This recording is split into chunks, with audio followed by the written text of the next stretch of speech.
네, 오늘 보실 영화 우먼 인 골드는 사이먼 커티스 감독이 2015년에 만든 영화입니다. 헬렌 미렌하고 라이언 레이놀즈가 주연을 했는데요. 오스트리아가 구스타프 클림트 대표작인데 아델레 블로 바우어 초상화거든요. 이 초상화가 경매가가 1억 달러, 우리도 한 1,600억 원 정도로 불리니까 영국 BBC에서 이것을 다큐멘터리로 제작을 했습니다. 그걸 본 커티스 감독이 이 실화를 바탕으로 영화를 만들었는데요. 이 초상화는 오스트리아의 모나리자로 평가가 되거든요. 우리 잘 아시듯이 이제 프랑스 누브르 박물관에 있는 모나리자가 이태리 피렌체에 있는 실크 상인이 레오나르도 다빈치한테 자기 부인을 그려달라고 해서 걸린 게 모나리자거든요. 이 초상, 아델레 블로 바우어 초상이 이거 역시 이제 오스트리아 모나리자고 하는 이유는 뭐냐면 그 정도로 오스트리아에서 가치 있게 되는데, 이 아델레 역시 오스트리아의 설탕 회사 사장이 자기 부인을 이 크림트한테 그림을 그려달라고 해서 그려진 겁니다. 공통점이 양쪽이 상인의 부인들입니다. 그래서 이제 이 그림이 오스트리아가 나치에게 점령이 됐을 때 이거를 빼앗겼어요. 나치한테 빼앗겨서 오스트리아가 이제 다시 이 해방이 된 뒤에 그거를 오스트리아 박물관에 걸어놨는데, 오스트리아에서 원주인에게 돌려주는 환수법을 발효를 하게 됐어요. 그런데 그 그림 속 여인 아델레의 조카 딸인 마리아가 언니가 이 언니 유품을 정리를 하다가 이 그림에 대한 내막을 알게 돼서 이 그림을 환수해가는 8년의 과정을 담은 영화입니다. 영화 제목을 이제 우먼 인 골드, 한글로 풀면 뭐 금속의 여인, 금안의 여인 그런 뜻이잖아요. 이게 두 가지 이제 의미를 갖고 있는 것 같습니다. 이 크림트라는 화가가 그림 소재를 주로 금하고 화려한 색깔을 많이 썼답니다. 그래서 이 그림에 금칠을 많이 해서 이제 금속의 여인이라도 하기도 했고, 이게 좀 전에 말씀드렸듯이 1억 달러 이상의 예술적 가치가 있는 그런 작품 속에 담긴 여인, 또 그래서 그런 금속의 여인, 그렇게 두 가지 뜻으로 불려지는 것 같습니다. 먼저 영화를 좀 보겠습니다. 화가 크림트는 자신의 후원자였던 에델레 남편이 초상화 그려달라고 그린 건데요. 영화 주인공 마리아 큰아버지는 자식이 없어요. 그러니까 이 조카들을 친딸처럼 그렇게 예뻐했는데, 결국 이제 언니가 죽은 뒤에 유품을 정리하다가 좀 전에 말씀드렸던 그 사정을 알게 이 그림을 되찾으려고 하게 됩니다. 변호인을, 그 그림을 찾으려면 변호인을 선임해야 될 거 아니에요. 랜드라는 지인의 아들인데 랜드를 이 변호사로 선임을 했는데, 이 친구가 경력이 이렇게 길지가 않아요. 경험이 별로 없는데, 단지 그 할아버지가 오스트리아 유명한 음악가인데 이 마리아의 아버지가 교분이 좀 깊어서 변호사로 선임을 합니다. 랜드는 이제 그 비엔나 벨베데레 미술관에 있는 이 그림이 그 숙모가 했던 그 유언장이 무효라는 걸 찾아내가지고 그 근거 자료를 갖다 내게 됩니다. 그 이유는 뭐냐면 그 숙부가, 백부죠. 백부가 그 그림값을 이미 지불을 했기 때문에 이 미술관에서는 그 숙모가 내 그림을 이 미술관에 전시해도 된다라는 그 유언장을 들고 소유가 자기들 거라고 하는데, 백부가 그 그림값은 내가 지불했기 때문에 소유는 나다. 나는 이 그림을 내 조카 딸에게 물려주겠다는 그 유언장을 찾았어요. 그러니까 미술관이 갖고 있는 유언장이 무효라고 제시를 하게 되죠. 근데 그것이 쉽게 받아들여지지는 않습니다. 마리아가 오스트리아에 나쁜 기억들이 있어요. 좀 전에 영상에서 보았듯이 많이 빼앗기고 친척들이 죽고 그런 과정을 거치잖아요. 이걸 일러서 이제 홀로코스트라고 그러는데, 홀로코스트는 나치가 점령지에 있는 유대인들을 목숨을 앗아가고 그 사람들이 재산을 다 빼앗아가고 이런 일련의 과정들을 이제 홀로코스트라고 하거든요. 그런 과정을 거치는 그런 첫 번째 꼭지에서 본 장면입니다. 저는 첫 번째 이 꼭지 타이틀을 내가 돈 때문에 이러는 줄 아니, 이걸로 보고 첫 번째 감각 감상을 말씀을 드리겠습니다. 조카를 무릎에 앉히고 에델레가 그러잖아요. 나와 닮았니? 이제 마리아가 전부 금이네요. 금은 보지 말고 얼굴을 봐라. 나와 닮았니? 그 얘기를 하죠. 그러면서 자신감을 갖고 살아야 된다. 세상에는 용기가 필요하거든. 그 얘기를 하는데, 그 그림에서 이 어린아이 눈에도 금이 귀하게 보이니까 귀하게 볼 텐데, 그보다도 나를 봐라. 그 얘기를, 메시지를 던지잖아요. 그리고 이제 그 변호사가 마리아한테 이 비싼 그림을 찾아가지고 큰 돈을 벌게 해주겠다고 그러니까 내가 돈 때문에 이러는 줄 아느냐 하는 얘기를 하잖아요. 이 영화의 키워드는 금하고 여인입니다. 골드하고 우먼이죠. 골드하고 우먼인데, 금이 상징하는 게 있잖아요. 금이 순수하다 또는 부귀나 가치, 권위 이런 뜻을 갖고 있죠. 결혼할 때 쓰는 반지도 금반지로 하잖아요. 그렇게 영원하게 가자라는 그런 의미로 금을 사용을 하는데, 절에 가면 서가모니 부처님을 모신 그 전각을 금당이라고 그럽니다. 금당. 금금자, 집당자 그러거든요. 이 절 안에서 가장 존귀하신 부처님을 모셨다 해서 금당이라고 그래요. 뭐 다른 설도 있긴 합니다. 그 전각 안에 금칠해서 금당이라고 하긴 하는데, 그보다는 가장 귀한 본존부를 모셨기 때문에 금당이라고 합니다. 우리가 금도 비싸지만 금 안에 있는 귀한 것을 좀 찾아야 될 것 같습니다. 자라면서 그러잖아요. 우리 엄마 아빠한테는 내가 금쪽 같은 자식이다. 금쪽 같은 자식이다 얘기를 하잖아요. 그리고 나라는 존재가 그렇게 귀하다는 건데, 불가에서 천상천하 유아독존 이야기를 하죠. 화두를 얘기를 하는데, 천상천하 유아독존이 금, 우주 천지를 일러서 얘기를 할 수 있던데, 그것이 금이라면 금 안에 있는 참 나를 봐라 그 얘기거든요. 참나. 독존의 의미가 뭐냐면 귀한 나를 바라는 얘기예요. 그러니까 이 마리아가 그 얘기를 하죠. 다른 사람들은 저 그림을 볼 때 비싼 가치로서 저 그림을 볼 텐데, 나는 저 그림 안에서 내 숙모를 본다 그래요. 내 숙모를 본다.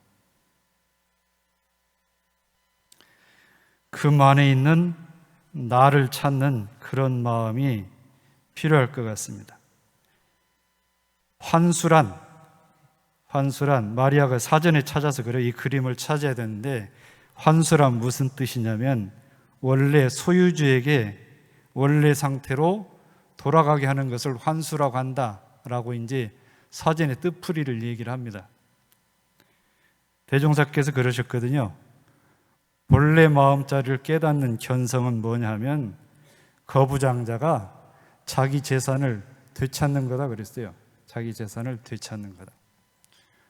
마리아가 모든 사람이 저 비싼 그림을 그림으로 보는데 반해서 본인은 그 그림 안에서 자기의 숙모를 찾듯, 내가 이 몸이 금이라고 한다면 이 몸 안에 귀한 나를 찾아봤으면 좋겠습니다. 다시 또 보겠습니다. 변호사 랜드는 원래 자기 변호사 사무실을 갖고 있다가요, 부도가 났어요. 변호사 사무실이. 사업이 잘 안 됐다는 얘기죠. 그래서 로펌에 들어갔거든요. 로펌에 들어갔는데 때마침 이 첫 건을 수임을 했는데 아주 덩치가 큰 건을 수임을 했잖아요. 그래서 이게 이 그림을 되찾으면 자기한테 상당한 이 수입료가 돌아올 걸로 기대를 하고 이제 접근을 했는데, 정작 오스트리아 가서 부딪히니까 이게 여의치가 않은 거예요. 그러면서 이제 자기 할아버지 흔적에 대한 걸 발견하게 되죠. 아까 홀로코스트를 한 그 큰 벽에 화장실 들어가서 이렇게 친 것이 뭐냐면, 자책을 하는 거예요. 자기가 너무 사심을 갖고 이 일을 접근을 했구나 하면서 회심을 하죠. 회심을 해가지고 로펌에 오니까 대표가 그건 성공할 확률이 적으니까 포기하라고 그래요. 그러니까 아내가 두 번째 아이를 지금 임신을 했거든요. 아내하고 상의도 안 하고 사직서를 쓰고 왔어요. 아주 크게 싸웠거든요. 크게 싸웠는데 아내가 남편의 진정성을 알고 마지막 장면에서는 애가 나올 양수가 터지는 상황인데도 법원 가려고는 넥타이를 챙겨주는 그런 마음을 갖고 있으면서, 나는 당신 편이다, 당신은 옳은 일을 하고 있는 거야, 이런 얘기를 하잖아요. 결국엔 이 랜드가 가장 큰 우군을 얻은 거잖아요. 가장 가까이, 자기를 진짜 무책임한 남편으로 혼쭐나게 야단을 쳤던 아내가 그 상황을 알고 충분히 이해를 하고, 나는 당신 편이다, 내가 어떤 말을 했든지 당신 편이다는 아주 큰 격려를 해주는 그런 내용입니다. 이 영화 처음부터 끝까지 많이 생략이 돼서 그런데 절망, 희망, 절망, 희망, 이 관계가 계속 반복이 됩니다. 실은 우리도 살아오면서 그런 과정을 거치면서 살아오지 않았나요?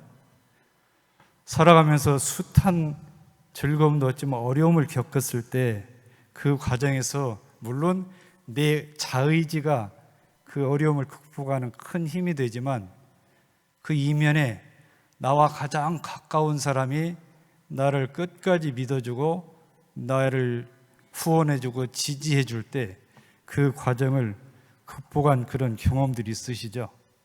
그런 경험들이 있으실 겁니다. 안중근 의사 어머니가 감옥에 있는 아들에게 보낸 편지가 있어요. 기억나실지 모르겠는데요. 네가 만일 늙은 어미보다 먼저 죽는 것을 불효라고 생각을 한다면 이 어미는 웃음거리가 될 것이다. 너희 죽음은 너 한 사람의 것이 아니라 조선인 전체의 공분을 짊어지고 있는 것이다. 네가 항소를 한다면 일제의 목숨을 구걸하는 것이나 다름없다.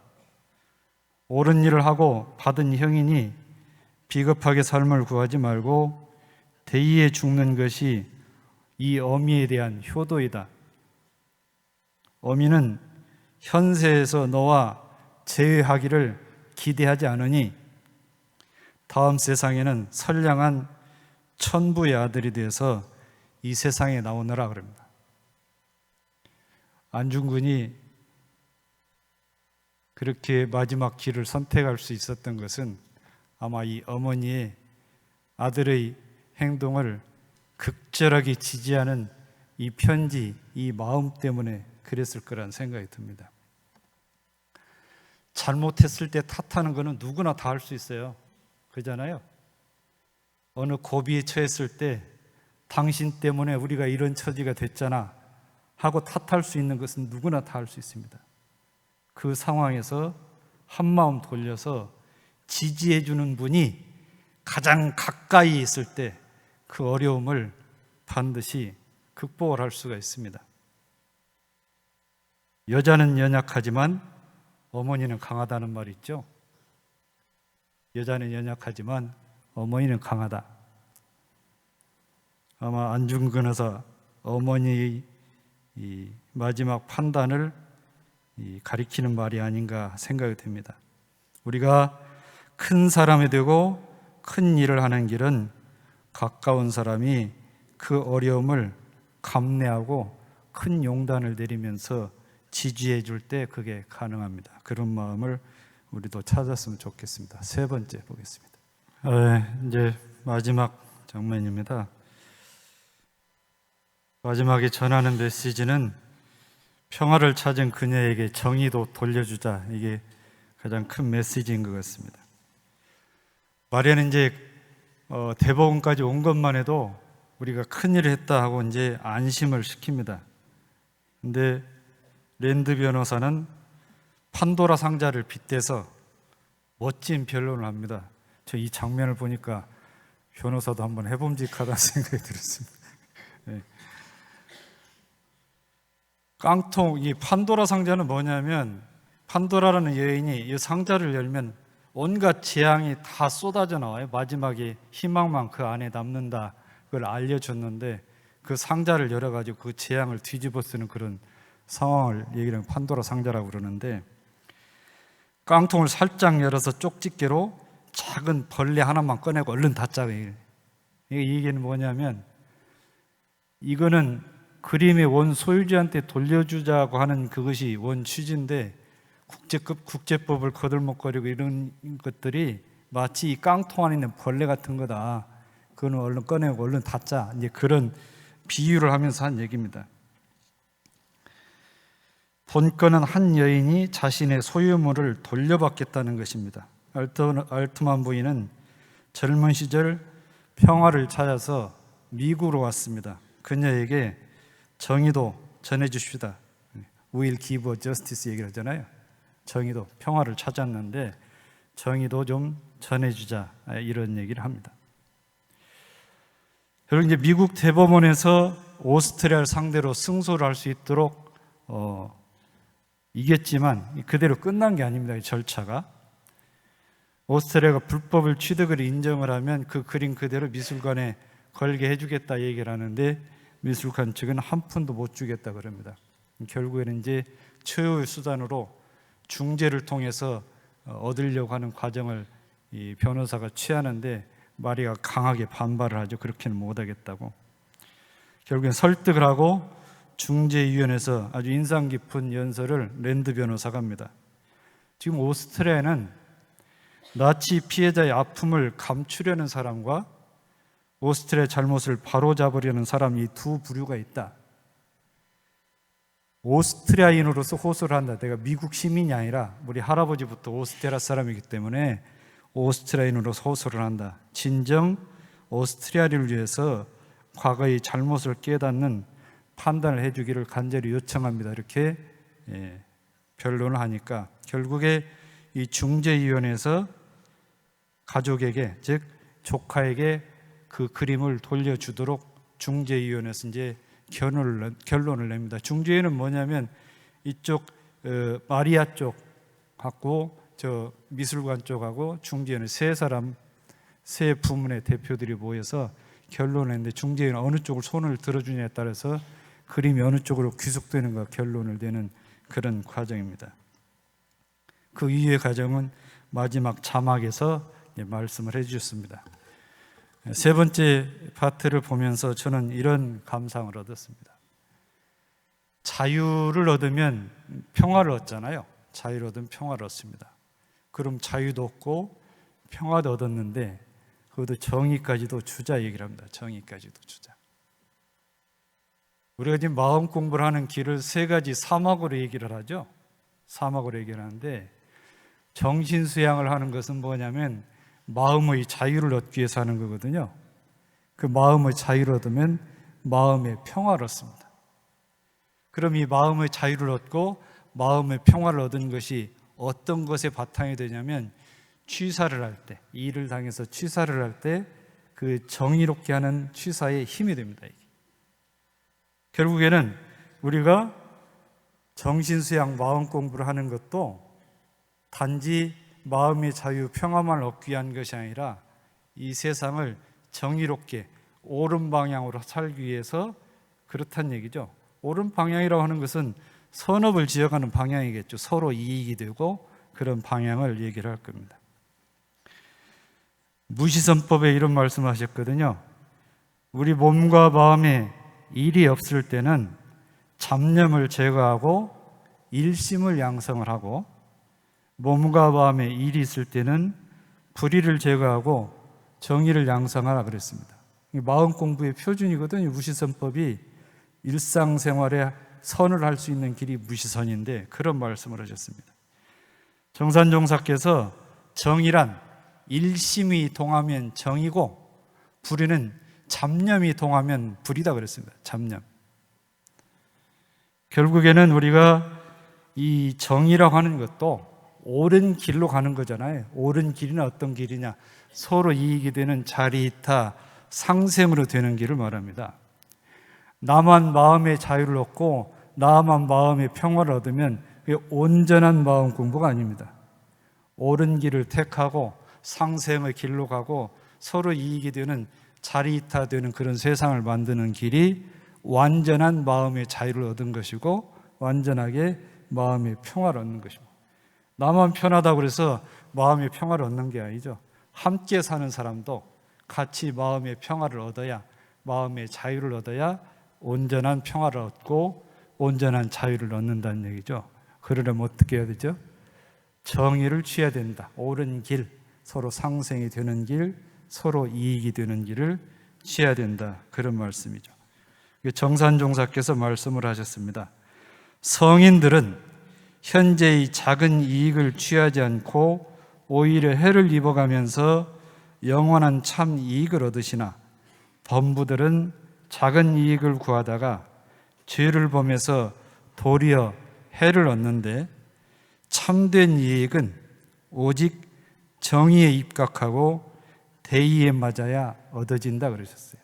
참된 이익은 정의에 입각하고 대의에 맞아야 얻어진다는 말씀입니다. 너무 크게 생각하지 않고 우리가 살아가는 작은 범위 안에서도 나 혼자만의 마음의 평화, 마음의 자유를 얻는 데 족하지 말고 바른 길을 택해서 함께 이익이 되는 그런 세상이 돼야 참된 자유, 참된 평화가 될 것 같습니다. 이상 영화 우먼 인 골드였습니다. 감사합니다.